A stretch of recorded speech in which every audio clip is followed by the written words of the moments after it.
সামাজিক মাধ্যমে রাজ্যের মুখ্যমন্ত্রী শুভেন্দু অধিকারীকে উদ্দেশ্য করে কুরুচিকর মন্তব্য করার অভিযোগে এক যুবককে গ্রেফতার করল তমলুক থানার পুলিশ।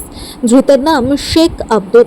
তার বাড়ি পূর্ব মেদিনীপুরের তমলুক থানার ধলহরা এলাকায়।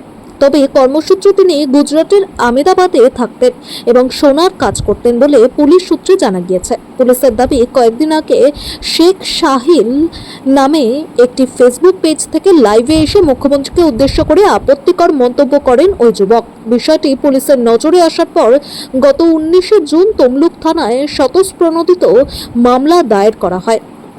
তদন্তে নেমে পুলিশ জানতে পারে অভিযুক্ত ধলহরার বাসিন্দা হলেও বর্তমানে আমেদাবাদে থাকেন। এরপর তার গতিবিধির উপর নজরদারি শুরু করে পুলিশ। তার মোবাইল টাওয়ার লোকেশন ট্র্যাক ও সোর্স নেটওয়ার্কের সাহায্যে তাকে গুজরাট থেকে তমলুকে নিয়ে আসা হয়।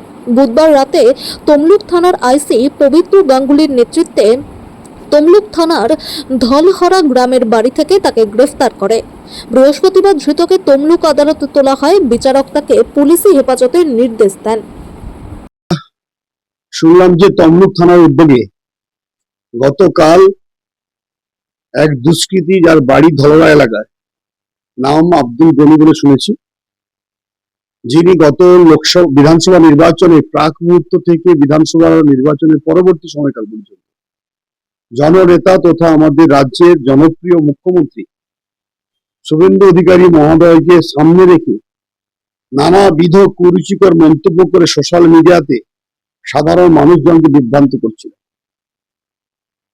পুলিশ কর্তৃপক্ষ স্বতঃপ্রণোদিতভাবে গতকাল তাকে অ্যারেস্ট করেছেন। তাই আমরা পুলিশ প্রশাসনকে আমাদের পক্ষ থেকে কৃতজ্ঞতা অভিনন্দন জানাই তাদের এই সদর্থ ভূমিকা গ্রহণের জন্য।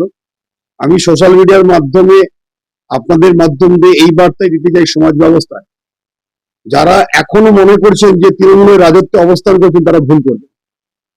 রাজত্বের পরিবর্তন ঘটেছে। জনপ্রিয় মুখ্যমন্ত্রী শুভেন্দু অধিকারী মহোদয়ের নেতৃত্বে রাজ্য পরিচালিত হচ্ছে। সারা বাংলার উন্নয়ন যেমন উত্তরোত্তর এগিয়ে যাওয়ার লক্ষ্যে তার এক এক ভূমিকা সারা বাংলার মানুষকে মোহিত করছেন। সেহেন অবস্থায় যদি কেউ বা কারা আবারও নতুন করে উদ্দেশ্য প্রণোদিত ভাবে জননেতার ভাবমূর্তি কলুষিত করার চেষ্টা করেন, তিনি যত বড়ই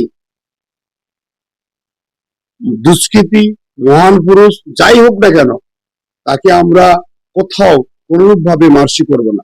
তাই পুলিশ প্রশাসনকে বলবো, এহেন দুষ্কৃতী যারা আছে, এই গণি সহ আরো যদি কেউ থেকে থাকে, তাদেরকে খুঁজে বের করে তাদের বিরুদ্ধে আইনানুগ সদর্থ ভূমিকা গ্রহণ করে দৃষ্টান্তমূলক শাস্তি বিধান করবার জন্য অনুরোধ করব।